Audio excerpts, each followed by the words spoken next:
What's going on, everyone? My name is Max. I'm a communication skills coach. What I do on this channel is I look at all different types of people's communication skills and I give you my thoughts. If you haven't yet, hit that subscribe button. Today, we're going to be checking out Jamie Campbell and Joseph Quinn. I've seen Joseph Quinn very briefly in another interview. Without further ado, I look forward to diving in.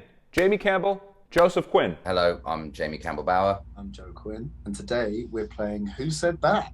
Without. We're going to be given a line from a movie or a TV show, and we have to guess, hopefully, which of our past or present co-stars have said that. So, wish us luck. Before we begin, don't forget to watch Stranger Things Volume 2.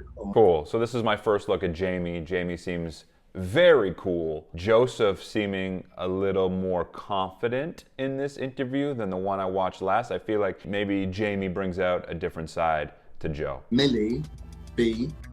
Then we've got Natalia, C. It's easy, isn't it? It's B. It's 11. It's Mills. What if I'm not good? What if I'm the monster?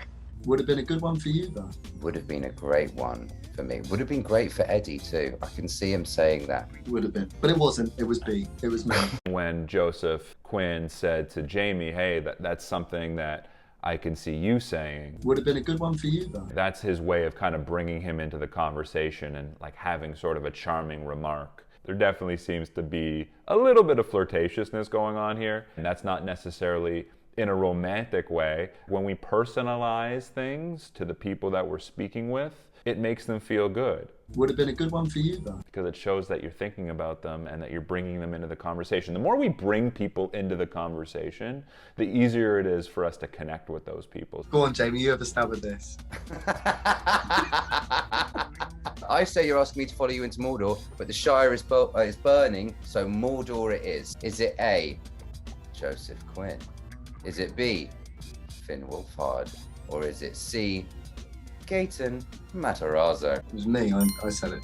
It's you, mate. This is a fun little game. I gotta say, Jamie Campbell seems very like cool and calm. He seems comfortable with himself. But with Joseph, I feel like he's trying to get a rise out of Jamie. Like he enjoys getting a rise, a laugh, a smile out of Jamie. This is another easy one. I'd be remiss if I ruined this one, wouldn't I? It would be a terrible, terrible, terrible thing. It's C. It's the Lord of Darkness himself, the big V, V-Man, James Campbell-Bower, and Matt and Rostoffer, and the rest of the writing team. Jamie's got a great voice, doesn't he? He's easy to listen to. There's like a confidence and a calm in his voice, although he kind of gives me villain vibes.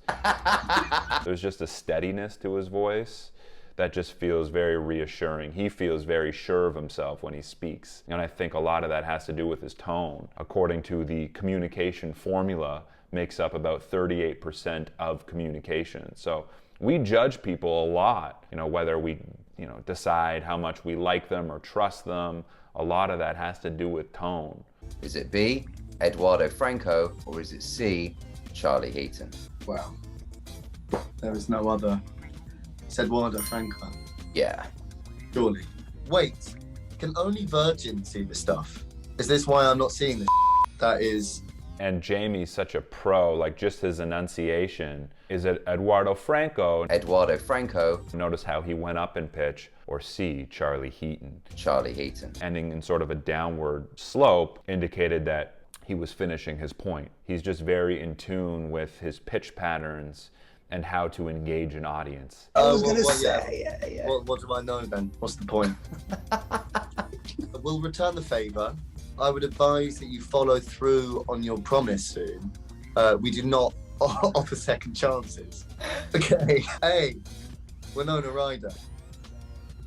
I gotta say, Joe seems way different in this interview than the one I saw with Gaten and Joe Keery. He seems happier, he seems more lively, he seems less quirky in a way. He's sort of taken on a different energy and a different role, it feels like. What do you think, Joe? It was second me. I said that. I said know that in you did, Twilight. I know you did. Okay, I'm warning you right now. I have terrible coordination. It took me 6 months longer to walk than all the other babies. Jamie's cool. I said this before, but he's very engaging. Just the little things he does. It's me. I said that. He just looks like he's very present in the moment, enjoying the activity. He's asking Joseph questions like, what do you think? What do you think, Joe? When we sense that people are just present in the activity at hand, it gives us the perception that they just feel a lot more comfortable with themselves or a lot more confident. Otherwise, if you're not really present in the moment, you kind of feel like either, hey, you're kind of too cool for school for this right now, and that's never a good vibe, or it's like this person's sort of in their head, they're unsure of themselves. He just seems like a cool guy to be around, Jamie. 6 months longer to walk than all the other babies. A, Gayton, B, Maya, or C, Sadie Sink. Get this over and done with. Go for it, mate. Get it done. Maya. Yeah, man. Absolutely smashed it. Next. My parents thought a chain of scenery. Just a little thing there. I'm gonna get this over and done with. Get this over and done with. And then Jamie said, yeah, mate. Go for it, mate. Like he's listening to him, right? This is what active listening is. This is part of it in the general category of listening, right?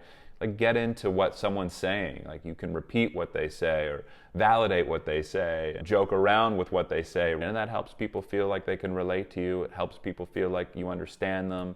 And it's just an overall good way of connecting with someone, which is important, right? It really is. Morgan's might cure me. It was absurd. As if the word. David Harbour.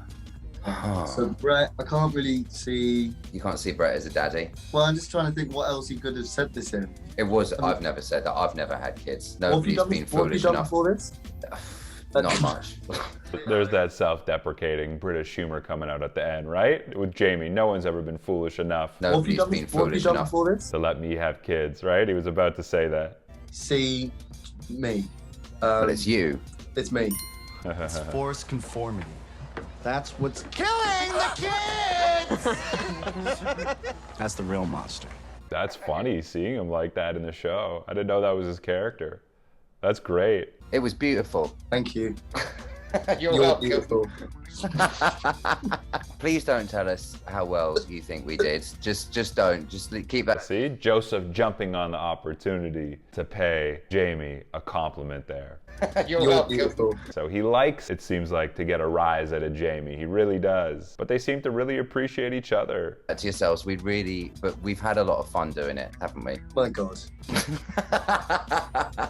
That was great. And I would say these two seem very tight. I really like Jamie Campbell. I really like his vibe. It just seems like he doesn't take himself too seriously and clearly very engaging, like such a good performer, you can tell. As always, you can check out my uncut reaction on my Patreon page. I include all my uncut reactions there. Plus, I go live every single week. You can join me for all types of content on my Patreon page. It's a ton of fun. Join the community. Other than that, my name is Max. I will catch you soon. Peace.